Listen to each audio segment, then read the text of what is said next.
আসসালামু আলাইকুম ওয়া রাহমাতুল্লাহ। আমি এই বাংলাদেশের একজন ক্ষুদ্র নাগরিক। আর আমি এই বাংলাদেশের প্রতি ইঞ্চি মাটিকে আমার হৃদয় দিয়ে ধারণ করি এবং ভালোবাসি, এবং রক্ত দিয়ে হলেও এই মাটিকে আমি আঁকড়ে ধরার চেষ্টা করব। আমি যেদিন থেকে বুঝতে শিখেছি এই মাটিতে বেড়ে ওঠার পর, সেদিন থেকে আমি বাংলাদেশকে আমার হৃদয় দিয়ে ভালোবাসি। অর্থাৎ এই মাটি কাউকে আমি চিনিয়ে নিতে দেব না। এটাই আমার প্রতিজ্ঞা। আর আজকে জাতীয় নির্বাচন অনুষ্ঠিত হচ্ছে। সকাল থেকে মানুষ ভোট কেন্দ্রে যাচ্ছে, ভোট দিচ্ছে।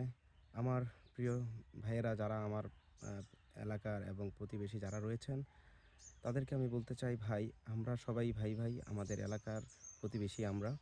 আমরা এই ভোটকে কেন্দ্র করে কোনো বিশৃঙ্খলা বা কোনো খারাপ আ আ কোনো কাজে জড়িত হব না।